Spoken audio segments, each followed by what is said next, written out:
You have an 8 megapixel rear facing camera with autofocus and pinch to zoom, and you have flash. Now it's not two-tone flash, but it's a single flash, but it's pretty good. So you can take pictures from the lock screen, and then there you go. So if you ever needed to take something real quick, like let's say I got this case here, and there it is, it's taken, and you'll see the little image, and there you go. You can do videos, you can activate the torch.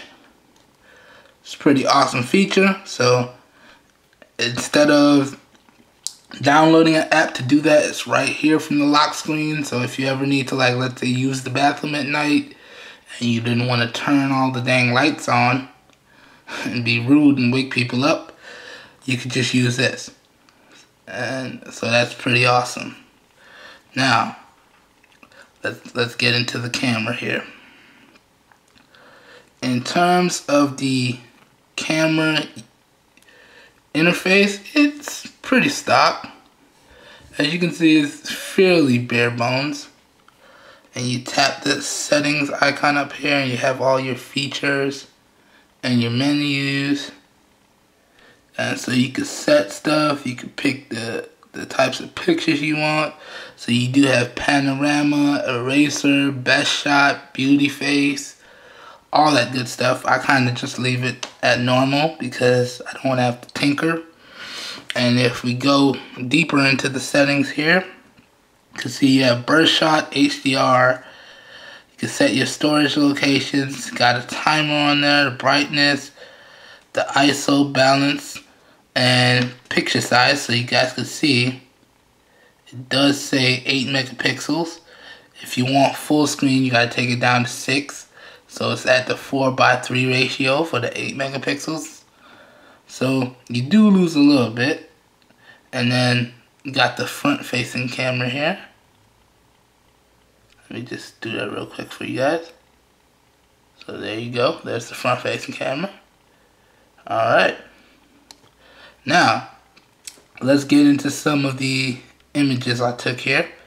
So, as you see, this is the case, and it came through really, really good.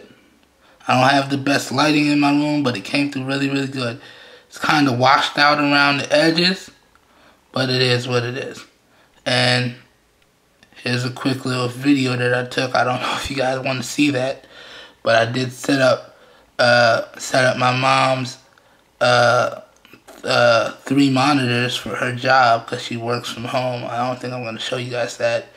Here's some outside shots, and the camera doesn't really do it justice, but this is a beautiful shot.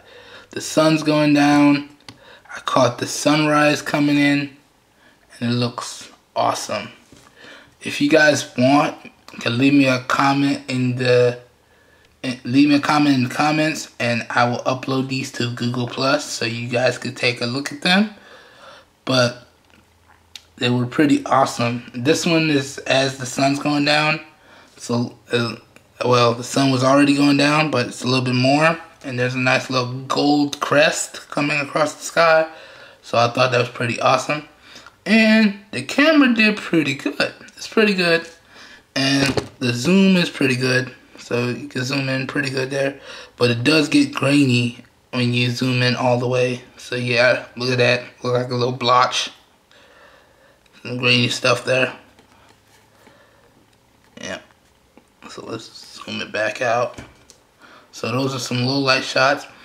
Here is earlier on that day, I was at my grandparents' house, and you can see the detail that comes across in these. These are actual flowers, you guys. It's not fake. My grandmother likes to grow her plants and stuff. Yeah. So you can see the detail that came out here.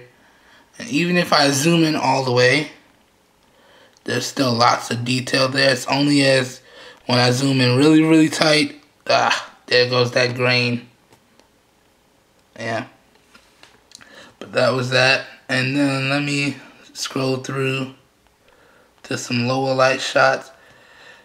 there's some lower light shots there. The sun's going down, a little bit harder to see, but camera captured it pretty well. And then this is a nighttime shot overlooking the campus. EFSC, yep. So, and then some shots of my mother's computer. Cause you know I am a technology major, so mom's got to get the best when she needs it. Yeah, so it did pretty good. And then let me show you a video real fast, so you can see.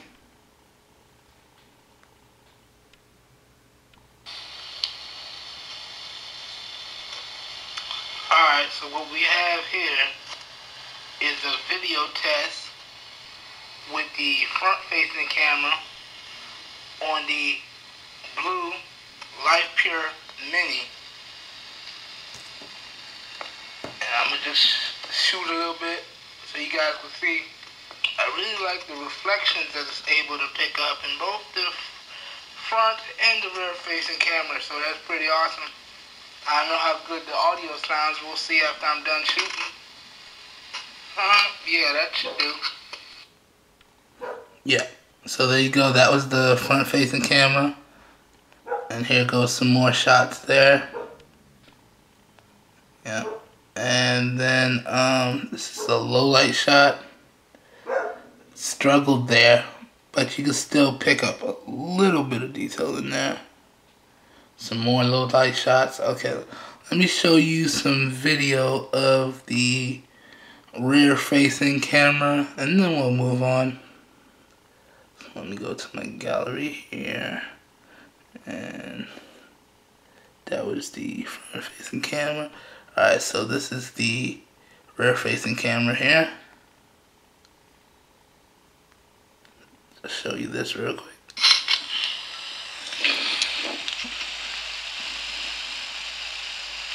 Okay, excuse me if my hand's a little shaky, but we're outside today doing the video test for the blue Life Pure Mini.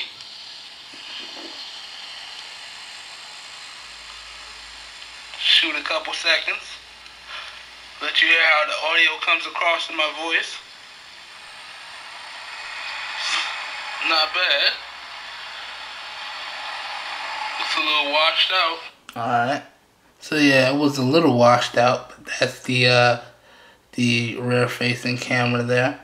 Alright, so let's move right along. It's getting kind of long here. Let's talk about the speakers and the audio quality for calls and voice calls. Now, let's go calls wise. Calls wise, the receiver and speakers are good and it's crystal clear, but man, it's really low for my taste. I would really have liked it to be in louder, particularly on my end. Now, the speaker quality is good, and it's clear, but it should have been louder as well, but that one's doable. But the receiver here on my end, I really wished it was louder, but it is what it is. It was passable. I mean, I could use it, but sometimes I just found myself pushing the button, hoping that it would be louder, and it was maxed out. I'm like, man, I know I'm not deaf. I'm not an old guy. Still got some years left. No, I'm not deaf. So they could have made that louder. Now, moving on to the actual speaker quality for like when you listen to music and such. That was pretty good. Again, I wished it could have got a little bit louder. But if you flip it over and put it face down on the table, not gonna have any issues. So let's just play a few seconds so you guys can hear.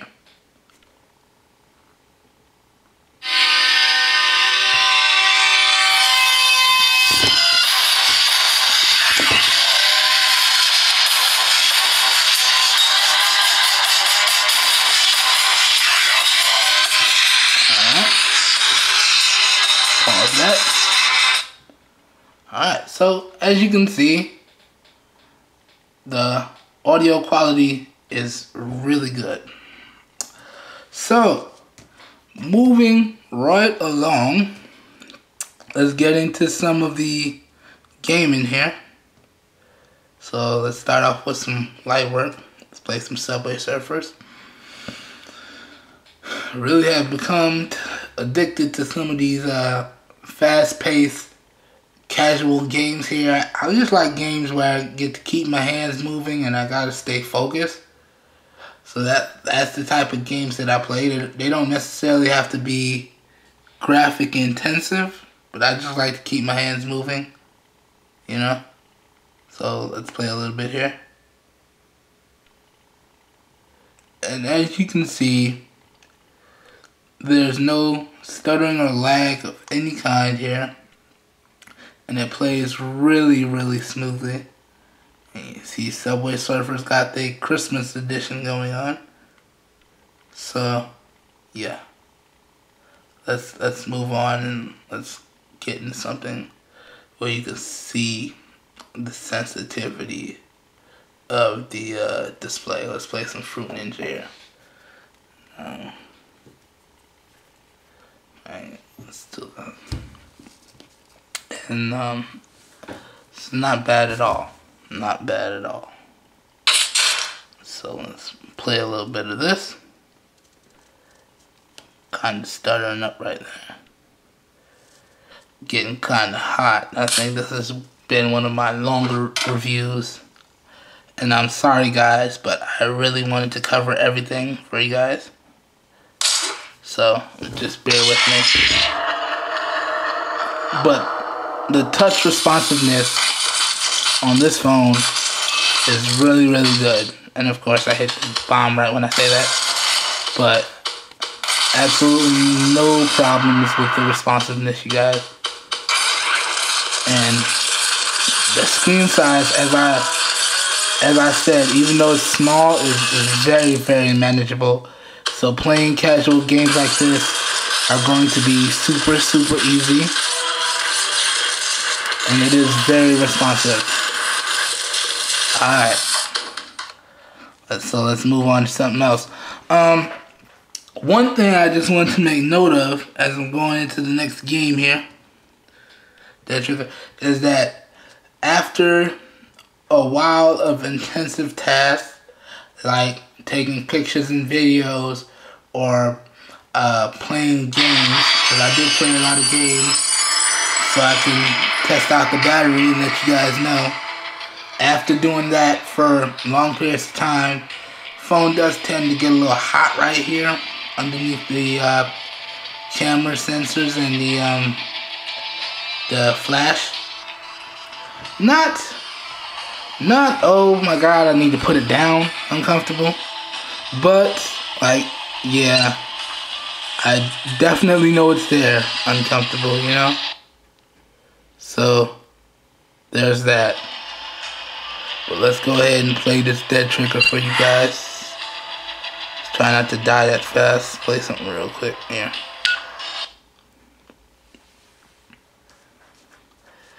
And I do believe that this has OTG support as well. So if you want to hook up a controller and play, you can do that. But let's just play a few seconds here. Hope I don't die from behind this camera too quickly.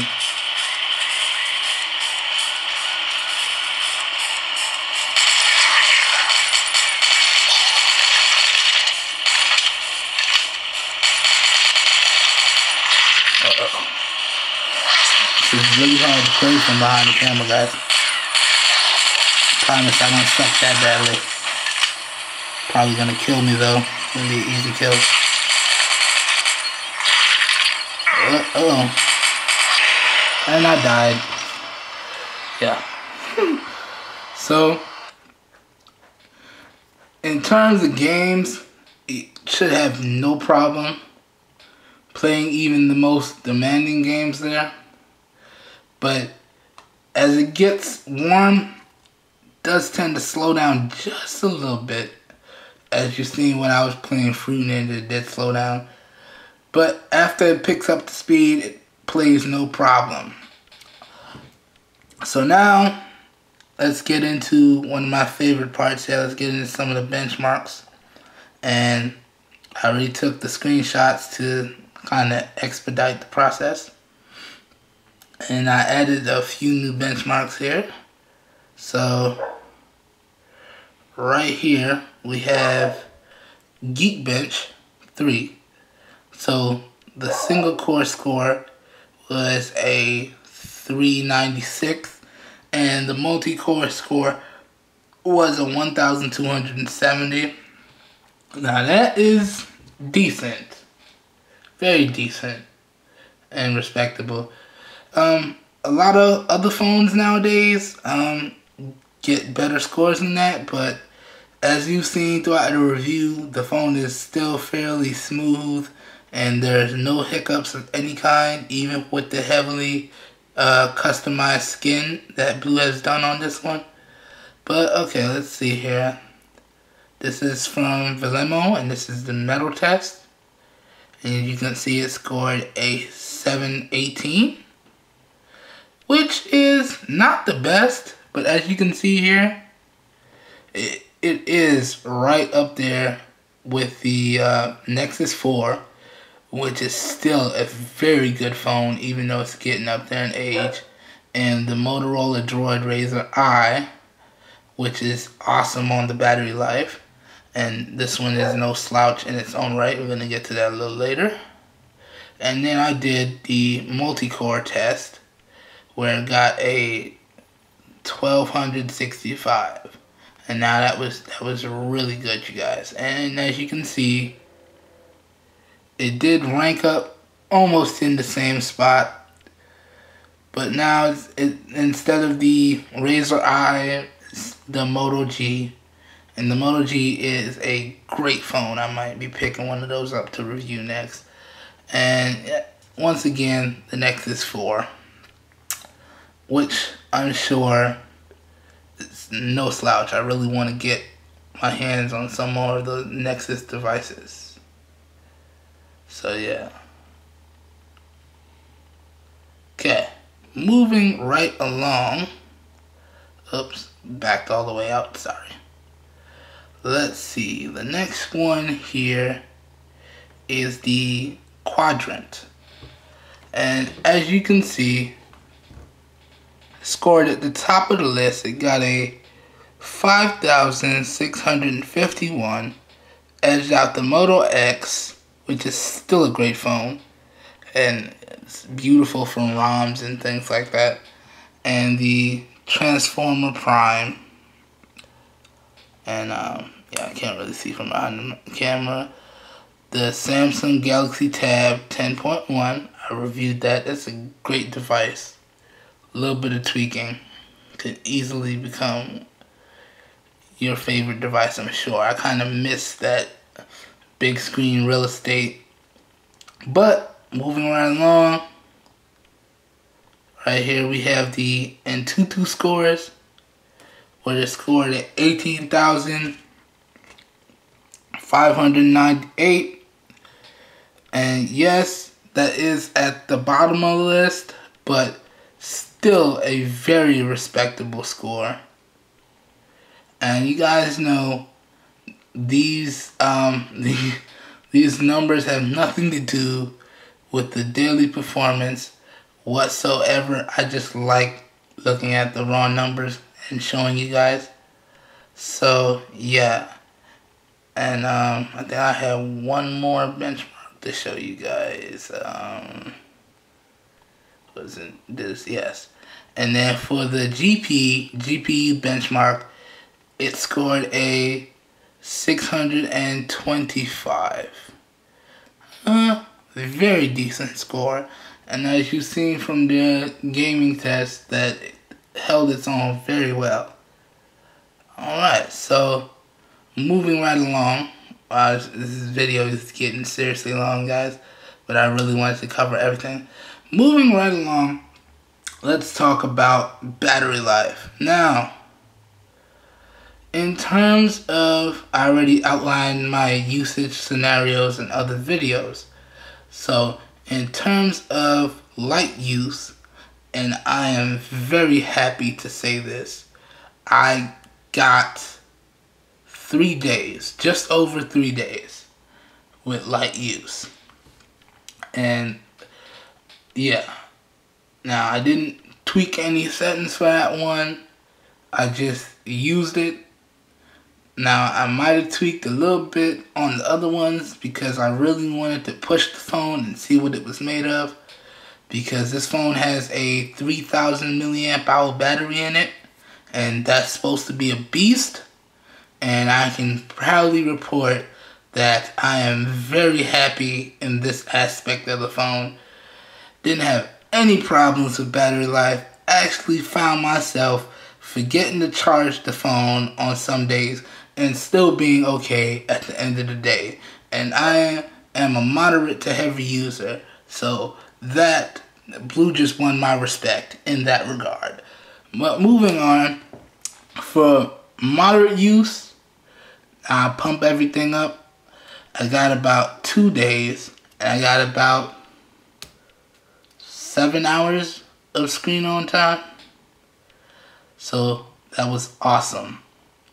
And now with heavy use, really heavy use, I was getting anywhere from 6 to about 8 hours of screen on time, and I got a full day of usage out of it, you guys. A full day. So that was awesome. I was almost wishing that the phone was a little bit bigger, because a little bit bigger phone, because you know, like 5.5 inch is my favorite, but I couldn't do a 5 inch, but this is a little bit small for my taste. Because these smaller phones, even though they are handy and very usable, they have the girth. The girth is there, but it's not like I would like. So kind of slips out of my hands a lot.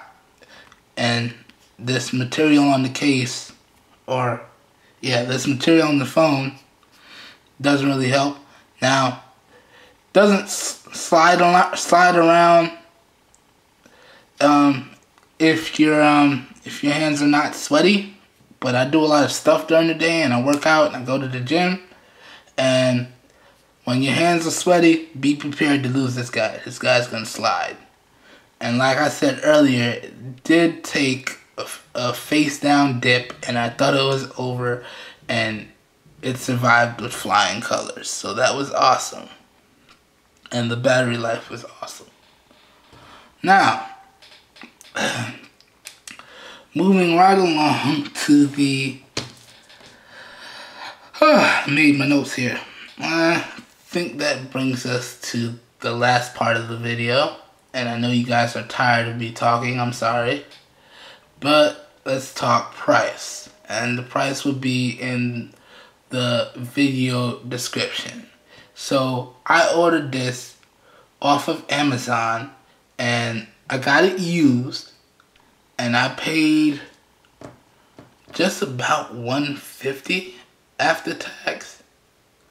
And I must say that I'm very happy with this device.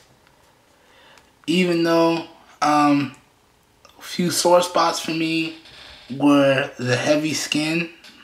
I don't agree with the heavy skin because I've fallen in love with stock devices. So I'm kind of turning into a vanilla guy. And as you guys know, I was rocking an S3 for a while. But my baby fell and screen cracked, and I had to get rid of it. But man, I did love that phone.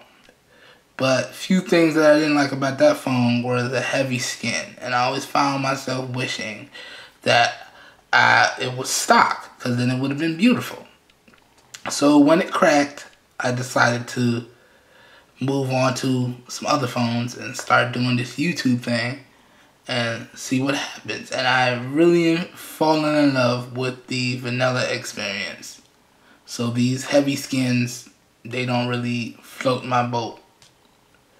So, didn't really like that. But other than that, it's a really solid phone. And as I said, for $150, you cannot go wrong. And I guarantee you this phone will last you, if you pick it up, for a long, long time. And it does work, as I said earlier, on any GSM carrier that supports the bands that I mentioned earlier. So, yeah. So if you want something simple, kind of heavy skin, but if you want something simple or like an iPhone experience and you can't afford it, go ahead and pick this guy up and you'll be really, really happy. But as for me, I'm going to hold on to this, but I might have to change the launcher and get more of a stock experience going. This is still a great device. So, dang, I hope I covered everything. If you liked the video, please give me a thumbs up. And if you want to continue to see more raw, unedited content like this, go ahead and hit subscribe to my channel, because we do have more reviews coming, guys. And yeah, all links to where I purchased this will be in the video description. And once again, I would like to thank everybody for their comments and their likes. And we're going to keep on doing this because I love to help people. And I'll be out there trying to find you guys the best products at the cheapest price and still get the best performance possible. So, alright, I think that about wraps it up. You guys have a nice day. Peace.